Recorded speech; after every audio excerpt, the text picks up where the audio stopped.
తెలంగాణ రాష్ట్ర శాసనసభ బడ్జెట్ సమావేశాలు ఈ ఉదయం ప్రారంభమయ్యాయి. గత శీతాకాల సమావేశాలను ప్రోరోగ్ చేయనందున ఈసారి గత సమావేశాలకు కొనసాగింపుగానే ఈ సమావేశాలు మొదలయ్యాయి. స్పీకర్ పోచారం శ్రీనివాసరెడ్డి అధ్యక్షతన సభ ప్రారంభం కాగానే రాష్ట్ర ఆర్థిక మంత్రి తన్నీరు హరీష్ రావు 2022-23 ఆర్థిక సంవత్సరానికి వార్షిక బడ్జెట్ ను ప్రవేశపెట్టారు.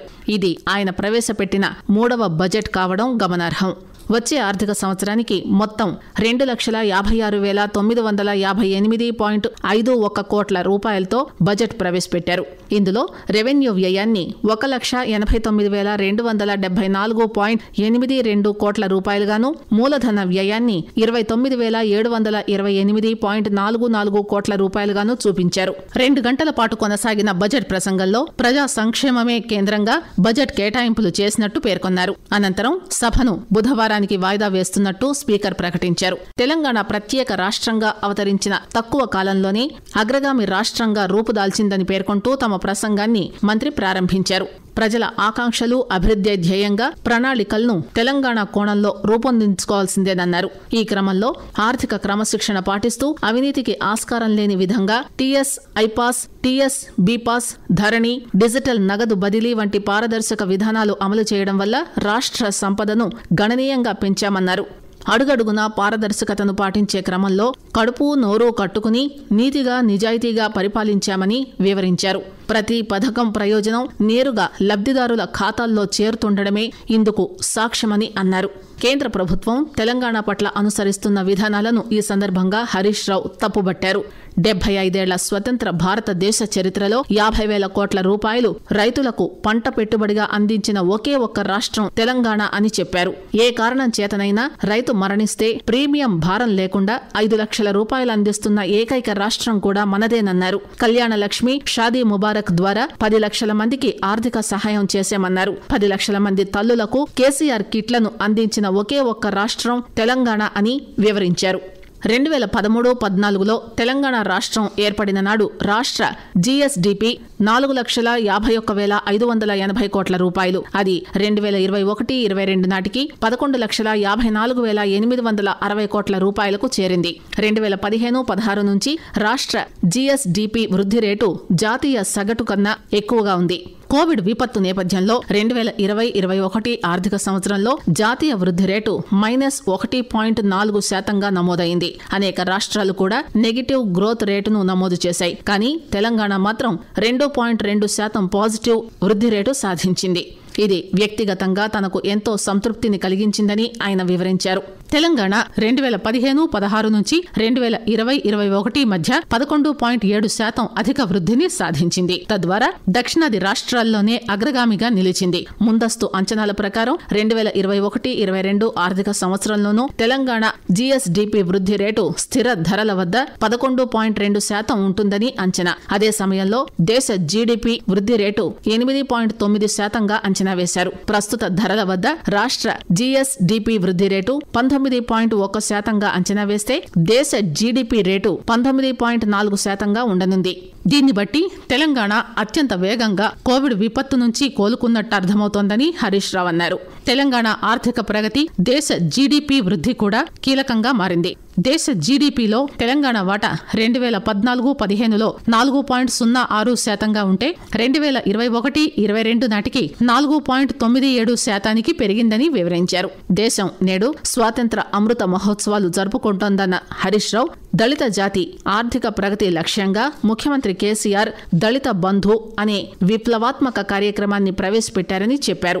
దళిత జాతి తరతరాలుగా అనుభవిస్తున్న పేదరికాన్ని, సామాజిక వివక్షను అంతమొందించే ఆయుధం తెలంగాణ దళిత బంధు అని అభివర్ణించారు. ఈ కార్యక్రమం దేశానికే దిశానిర్దేశం చేస్తుందనడంలో ఎటువంటి సందేహమూ లేదని మంత్రి వ్యాఖ్యానించారు. గత ప్రభుత్వాలు దళితుల కోసం ప్రవేశపెట్టిన పథకాలను బ్యాంకు లింకేజీ, సెక్యూరిటీలతో ముడిపెట్టడం వల్ల ఆశించిన ఆశించిన ప్రయోజనం దక్కలేదన్నారు. ఇప్పటి దళిత బంధు పథకానికి బ్యాంకు లింకేజీ లేదు, సెక్యూరిటీలతో నిమిత్తం లేదని స్పష్టం చేశారు. తిరిగి చెల్లించాల్సిన అవసరం లేకుండా గ్రాంట్ రూపంలో పెద్ద మొత్తంలో ఆర్థిక సహాయం అందించడం తెలంగాణ దళిత బంధు పథకం గొప్పదనమని ప్రశంసించారు. 2022-23 వార్షిక బడ్జెట్లో దళిత బంధు పథకం కోసం 17,700 కోట్ల రూపాయలను ప్రతిపాదిస్తున్నట్టు మంత్రి తెలిపారు. తమ ప్రభుత్వం పెరిగిన జనాభాకు అనుగుణంగా గ్రామ పంచాయతీల సంఖ్యను 12,769కి పెంచింది. పరిపాలన సమర్థవంతంగా జరగడం కోసం ప్రతి గ్రామ పంచాయతీకి కార్యదర్శి ఉండే విధంగా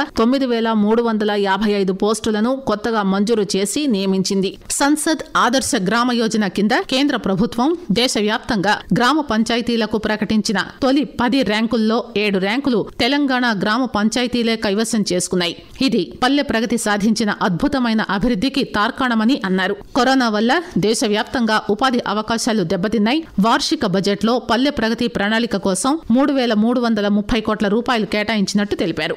రాష్ట్ర వ్యాప్తంగా 7,289 కోట్ల రూపాయలతో దశల వారీగా పాఠశాలల్లో అభివృద్ధి పనులను ప్రభుత్వం చేపడుతోందని, గ్రామ స్థాయిలో మన ఊరు మనబడి అనే పేరుతో, పట్టణాల్లో మన బస్తీ మనబడి అనే పేరుతో అమలవుతోందని అన్నారు. ఉన్నత విద్యలో మహిళలు ముందంజలో ఉండాలని తెలంగాణ ప్రభుత్వం భావిస్తోందని, ఇందుకోసం రాష్ట్రంలో మొట్టమొదటి మహిళా విశ్వవిద్యాలయాన్ని ప్రభుత్వం ఏర్పాటు చేయబోతోందని తెలిపారు. దీనికోసం ఈ ఆర్థిక సంవత్సరంలో 100 కోట్ల రూపాయలు ప్రభుత్వం ప్రతిపాదిస్తోందని వెల్లడించారు.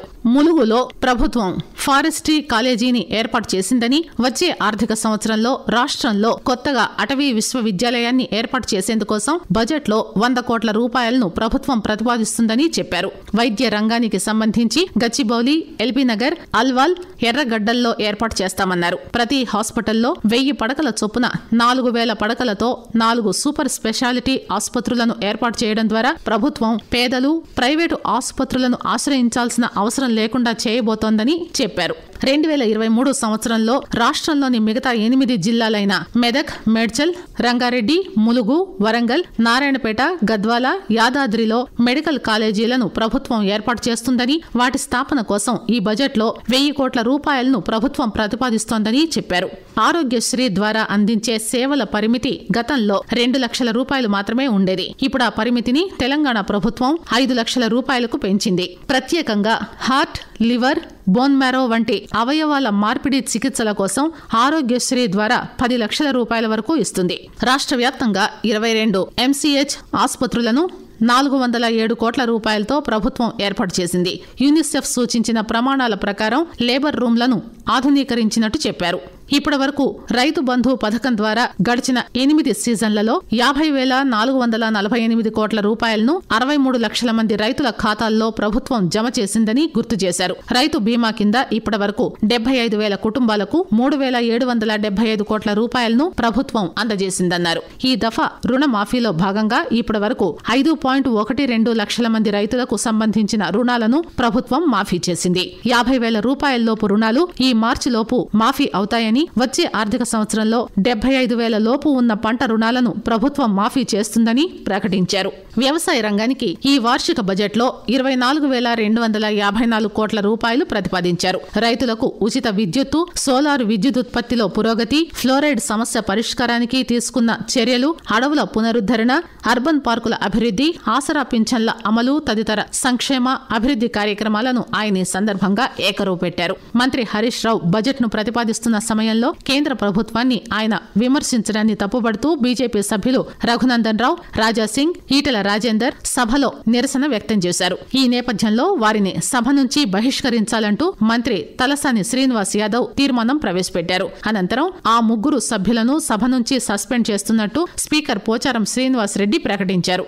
పాయింట్ ఆఫ్ ఆర్డర్ లేవనెత్తేందుకు వీలుగా తమకు అవకాశం ఇవ్వాలంటూ కాంగ్రెస్ సభ్యులు కోరగా స్పీకర్ తిరస్కరించారు. దాంతో ఆ పార్టీ సభ్యులందరూ సభ నుంచి వాకౌట్ చేశారు. బడ్జెట్ సమర్పణ అనంతరం స్పీకర్ సభను ఎల్లుండికి వాయిదా వేశారు.